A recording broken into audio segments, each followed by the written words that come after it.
ஆக்கமும் ஆன்மீகமும் ஒரு அற்புதமான தொழில் நேர்களே நம்ம ராமானுஜர் அவர் நம்ம குருநாதர் அவரை சொல்றதுக்கு நம்ம எவ்வளவு கொடுத்து வச்சிருக்கோம். இன்னைக்கு எனக்கு அந்த பாக்கியம் கிடைச்சிருக்கு கண்டிப்பா. அப்ப ராமானுஜர் சீடர்கள் எல்லாம் உட்கார வச்சு எல்லாம் சந்தேகத்தெல்லாம் சொல்லிட்டு இருக்கார், பதில் சொல்லிட்டு இருக்கார். அப்படி இருக்கிறச்ச இப்படி திரும்புறார் ஒரு தொண்டை சீடர். திரும்புறப்ப மோரு வேணுமா, மோரு வேணுமான்னு கேக்குது. ஆஹா, எனக்கு மோர் வேணும் போல இருக்கே, மோர் நல்லா குடிச்சிட்டு தெம்பா இதை கவனிக்கலாமே அப்படிங்கிறப்ப ராமானுஜர் இந்த குருநாதர் பேர் சொல்லக்கூடாது, அதனால ஒரே ஒரு தடவை சொல்லிக்கிறேன் நேர்களே. அப்ப அவர் கவனிச்சிட்டார் அந்த சீடரை. இப்படி ஒவ்வொருத்தர் கவனம் படிப்புல இல்லை, அந்த மோர் பக்கம் திரும்பிடுது. அப்ப மோர் யாருக்குமே ஒருத்தர் சொன்னா டக்குன்னு அந்த தீன்பண்டம் வந்தா நம்மளுக்கே ஒரு மாதிரியா இருக்கும். அப்ப நம்ம குருநாதர் தெரிஞ்சுட்டார். அப்ப கூட்டிட்டு வா, கிட்டக்க வந்துட்டாங்க, கூப்பிட்டு எல்லா பேத்துக்கும் வாங்கிக்கோங்க அப்படின்னு எல்லா பேத்துக்கும் கொடுத்துட்டேன். சாமி உங்களுக்கு வேணுமா சாமி? நானும் குடிக்கிறேன், அப்புறம் குடிக்கிறேன், குடுமா அப்படின்னு சொல்லிட்டு அதை வாங்கி பக்கத்துல வச்சுக்கிட்டு எவ்வளவு பைசா சொல்லுமா, இதற்கான விலை என்ன அப்படிங்கிற நம்ம குருநாதர். அப்ப எனக்கு முதல்ல அவங்க நினைச்சது, மோர்க்காரமா நினைச்சது என்ன அப்படின்னா, இங்க எத்தனை பேர் இருக்காங்க, ஒரு டம்ளர் மாதம் போக எல்லா பேருக்கும் நிறைய கொடுத்துட்டோம்னா நம்மளுக்கு இந்த மோர்பானை காலி ஆயிரும், நம்மளுக்கு உண்டான காசு கிடைக்கும்ட்டு உள்ள வரா. ஆனா இந்த சீடர்கள் குடிச்சப்ப கவனம் காசோட கவனமா இருந்தது. ஆனா அந்த குருநாதர் பேச்சையும் குருநாதரோட இதையும் பார்க்கவும் காசோட நோக்கம் அவங்களுக்கு இல்லை. எனக்கு காசெல்லாம் வேண்டாம் சாமி, எனக்கு எதுவுமே வேண்டாம் சாமி, உங்களை பார்த்தேனே எனக்கு அதுவே போதும் சாமி. ஏமா இல்ல நீங்க கடவுள்கிட்ட பேசுவீங்களாமே சாமி, அதனால உங்களை பார்த்ததுக்கு நான் கொடுத்து வச்சிருக்கணும் சாமி அப்படிங்கிறாங்க. சரி, உனக்கு மோருக்கு விலை வேண்டாங்கிற, காசு வேணாங்கிற, அதற்குண்டான இதுக்கு உனக்கு வேற ஏதாவது என்ன வேணும் கேளு அப்படி. சாமி எனக்கு என்னத்தை நான் கொண்டு போறேன், இன்னைக்கு ஒருவேளை சோறு கிடைக்குது, நான் சாப்பிடுறேன், இருக்க இடம் கிடைக்குது, எனக்கு அதுவே போதும் சாமி. ஆனா நான் உங்கள்கிட்ட ஒண்ணு கேட்க போறேன் சாமி, என்னப்பா வேணும், என்னம்மா வேணும் அப்படிங்கிறாங்க. அப்ப சாமி நான் மோட்சத்துக்கு போகணும் சாமி அப்படிங்கிறப்ப நம்ம குருநாதர் ஒரு நிமிஷம் யோசிக்கிறார். இந்த தருணத்துல நான் ராமானுஜர்னு சொல்லிக்கிறதுக்கு கொடுத்து வச்சிருக்கணும் நேர்களே.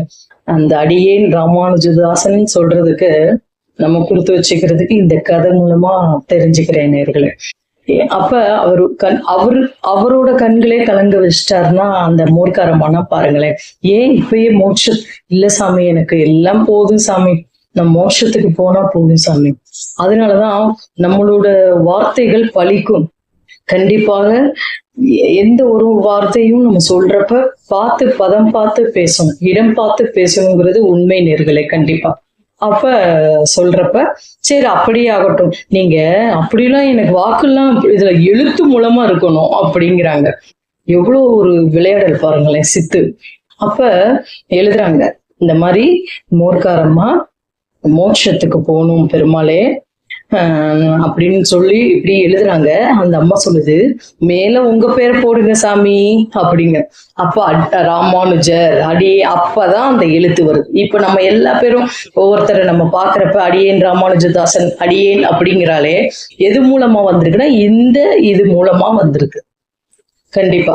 அப்ப எழுதுறாங்க, எழுதி முடிச்சுட்டு கீழே கொடுங்க சாமி மோர்க்காரம்மான்னு நானும் போடணும் அப்படிங்கிறாங்க. கீழே அவங்களும் போடுறாங்க, போட்டுட்டு அந்த லெட்டரை என்கிட்ட கொடுங்க சாமி அப்படிங்கிறாங்க. சரின்னு அந்த லெட்டரை வாங்கி நாளா மதிச்சு, எங்க சாமியா நான் தான் ஏழுமலையான திருப்பதி பெருமாள்கிட்ட நான் தான் அடிக்கொறுக்க போறேன் சாமி, ஆனா அவர் என்கிட்ட பேச மாட்டேங்கிறாரு, அவரை என்னை பார்க்க கூட மாட்டேங்கிறார் சாமி, நீ இப்படி போகாத, நல்லா அழகா எடுக்கெட்டு நல்லா இது பண்ணி நிறைய துளசி வாங்கிட்டு நீ பயபக்தியோட நீ பெருமாளை பாரு, அந்த ஸ்ரீனிவாச பெருமாளை உனக்கு தரிசனம் கண்டிப்பாக நேர்ல கொடுப்பார் அப்படிங்கிறார் நம்ம குருநாதர். இல்ல சாமி, நீங்க பெருமாள்கிட்ட பேசுறீங்க, நீங்க பெருமாள் கிட்டே பக்கத்துல இருக்கீங்க, இது நீங்க எழுதின லெட்டரே, அத போய் நாங்க கொடுத்துருவேன் சாமி, கொடுத்தா பெருமாளே வந்துருவாரே சாமி, எனக்கு அதனாலதான் ஒரு குருவை பிடிச்சிருக்கேனே சாமிங்கிறாங்க. பாத்தீங்களா? அப்பதான் இந்த கதைக்கு ஒரு அர்த்தமே வந்தது. குருவை பிடிச்சிட்டாங்க. ஆகையால் நம்மளுக்கு ஒரு இஷ்ட தெய்வம், குல தெய்வம், ஒரு குரு நம்மளுக்கு வேணும். கண்டிப்பா நம்ம டைரக்டா பேச முடியாது பெருமாள்கிட்ட. ஒரு குருவை பிடிச்சிட்டு அப்ளிகேஷன் போட்டுட்டு அங்க போனா நம்ம டைரக்டா பேச முடியும். கண்டிப்பா. அப்ப இந்த அம்மா வாங்கிட்டு உத்தரவு வாங்கிட்டு போறாங்க. அப்ப நேர ஏழுமலையான்ட்ட போறாங்க. அங்க தொண்டர்கிட்ட இந்த லெட்டர் கொடுக்குறப்ப போமா, அவங்க முதல்ல போங்கன்னு இதை பார்க்கவும் அவர் யாரு, எல்லாத்துக்கும் மேல இல்ல, ராமானுஜர்னாலே போதுமே, எல்லாம் கதி கலந்து அப்படி பார்த்துட்டு பயந்துட்டு உள்ள போறான். உள்ள போங்கம்மா, உள்ள போங்க, உள்ள போய் கும்பிடுங்க, சாமி கும்பிடுங்கிறாரு, ஒருத்தர் சேவிங்கிறார். இப்படி உள்ள போவோம். அந்த மோர்க்காரம்மா உள்ள போறாங்க. போனா கண் கொள்ளாத காட்சி. பெருமாள் அப்படி காட்சி கொடுக்குற முடிச்சுட்டு இப்படி திரும்புறாங்க. புஷ்ப விமானத்துல பெருமாள் வர, வா நீ ராமானுஜர் என்னோட தாசன், என்னோட தொண்டன்ட்ட நீ அப்ளிகேஷன் வாங்கி வந்திருக்க, நீ மோட்சம் தான் உனக்கு, வா அப்படின்னு சொல்லிட்டு நம்ம பெருமாளோட சீடர்கள், நம்மளோட தொண்டர்கள் எல்லா பேரும் வரா புஷ்ப விமானத்துல வரவும் இந்த மோர்க்காரம்மாக்கு மோட்சம் கிடைச்சது.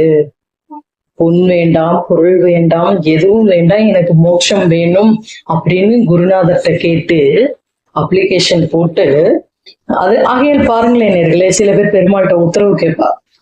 ஒரு தடவை தான் உத்தரவு கேட்கணும். எஸ் ஆர் நோ, ஒரே ஒரு தடவை தான். 3 தடவையோ 2 தடவையோ வேண்டாம். ஒரே ஒரு தடவை போட்டு அந்த பெருமாள் சொன்னதான் நம்ம தீர்வு எடுத்துட்டு நம்ம நம்பிக்கையா அந்த பெருமாளை சேவிச்சோம்னு வச்சுக்கோங்களேன். கண் கண்ட தெய்வம் திருமலை வெங்கடேஷ பெருமாள். கண்டிப்பா நேர்களே, நம்மளும் அப்ளிகேஷன் பெருமாள்கிட்ட போடுவோம், ஆன்மீக பாதையில போடுவோம்.